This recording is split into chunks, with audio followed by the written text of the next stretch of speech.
Que la paix, si possible, soit sur vous tous. Honneur, bonheur, prospérité sur chacun d'entre vous. Si je m'adresse aujourd'hui à vous, en cette période d'une extrême gravité, en cette période des plus troublées, c'est parce que notre peuple vit dans des conditions qui dépassent le cadre de l'irrationalité. Le Bénin connaît une crise sociale sans précédent. Une crise sociale qui favorise les plus riches, une minorité de la population, pendant que la quasi-totalité du peuple vit dans des conditions qui dépassent l'entendement. Une crise socio-économique où les denrées alimentaires de première nécessité ont vu leur prix exploser, au minima doubler. Riz, gari, manioc, huile, les prix explosent. L'essence, le gaz, les prix explosent. Les sojaculteurs qui connaissent une dépression sociale qui dépasse l'entendement connaissent de plus en plus de suicides. Les paysans, dans leur entièreté, connaissent des conditions des plus difficiles. Les licenciements au sein des entreprises d'État, eux aussi, sont devenus légion. Les enseignants vivent dans des conditions des plus difficiles, dans le primaire, dans le secondaire et dans la sphère universitaire. Le pays va mal. Vous rajoutez à cette réalité cette passion pour la persécution qu'a notre président, le président Patrice Talon, lorsqu'il s'agit de s'attaquer aux opérateurs économiques nationaux, qu'il pousse à l'exil, qu'il pousse à la dépression économique, politique et psychologique, parce que Talon n'aime pas partager le butin que constitue à ses yeux le Bénin avec ses semblables, avec le peuple. Non, il veut tout s'accaparer. Et s'il doit partager avec certains, ça sera toujours avec les opérateurs économiques prédateurs occidentaux. Les entreprises françaises contrôlent massivement l'économie béninoise. Inutile de préciser qu'elles sont exonérées pour la plupart de nombreuses taxes. Luxe dont ne peuvent pas se prévaloir les entreprises béninoises qui, elles, sont surtaxées par le même régime béninois. Toute cette situation entraîne une frustration généralisée au sein de la population, du nord au sud, de l'est à l'ouest. Un peuple qui souffre ne peut pas être un peuple en paix. Et constater ce fait ne signifie pas appeler à la violence, mais simplement rappeler le principe élémentaire d'intelligence. Nous avons tous vu la déclaration au Parlement, à l'Assemblée nationale, du président Patrice Talon. Une déclaration pleine de mépris, d'arrogance et aussi de panique. Parce qu'un président en fin de mandat qui menace sa population est un président qui se sait en réalité en danger par rapport à son bilan. Dire cela ne signifie pas vouloir appeler à la déstabilisation, bien au contraire. Simplement constater que quelqu'un qui est sûr de son bilan, quelqu'un qui est sûr de ses actions, quelqu'un qui est sûr du bienfait de ses démarches, ne pourra jamais être dans une logique de tenter d'intimider son peuple. Mais cette méthode d'intimidation a été le b.a.-ba de la politique du président Patrice Talon depuis son accession au pouvoir. Une intimidation qui ne marche plus, une intimidation qui n'étonne plus, une intimidation qui glisse sur la peau d'un peuple qui a été si longtemps persécuté qu'il ne sent plus les coups. Face au faible pouvoir d'achat, les Béninois vivent depuis quelques semaines la flambée des prix des produits de première nécessité sur le marché. Une situation qui vient enfoncer le clou des plaintes d'une crise socio-économique sans précédent au pays de l'Amazone. Il n'y a rien qui est moins cher actuellement au Bénin. Les produits vivriers sont très chers.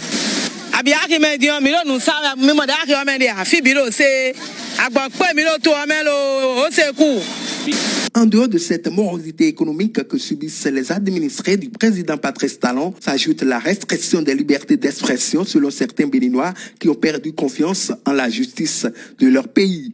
La justice, en réalité, c'est ça notre rempart. Maintenant, aujourd'hui, on n'a plus confiance. Parce qu'au pays, actuellement, quand tu parles, on vient te chercher chez toi. Il y a trop d'arrestations dans le pays même. Nous ne pouvons plus parler de la démocratie au pays. On n'a plus la liberté.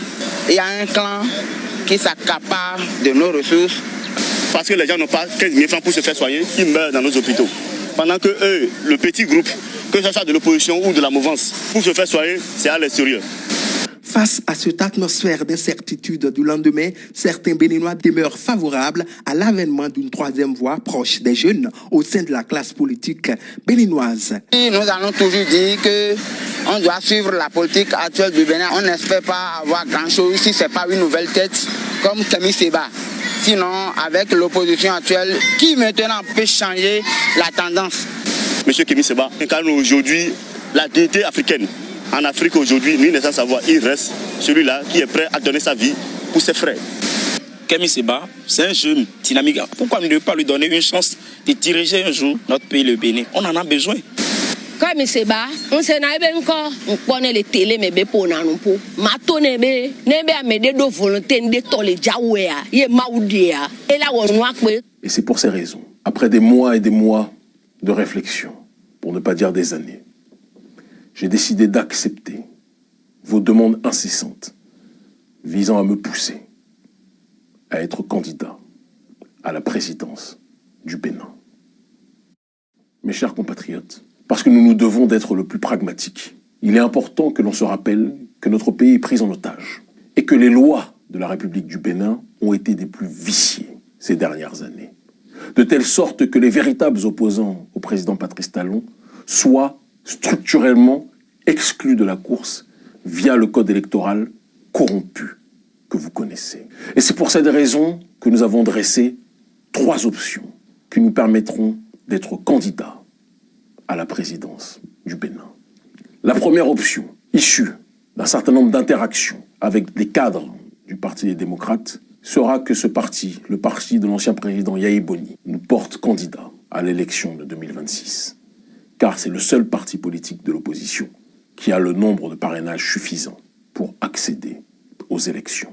Bon nombre d'entre vous, lorsque nous avons évoqué dans de multiples réunions avec vous autres, membres de la jeunesse béninoise, nous ont dit que le président Yahi Boni ne pourra pas accepter. Parce que le président Yahi Boni, à vos yeux de nombre d'entre vous, fait partie de cette ancienne France-Afrique qui peine à vouloir mourir. Je vous ai répondu, et je l'ai dit aussi, dans le cadre de réunions avec des membres du bureau du Parti des démocrates, que je ne voulais pas être incarcéré dans le passé et que je pense profondément que tout le monde peut changer.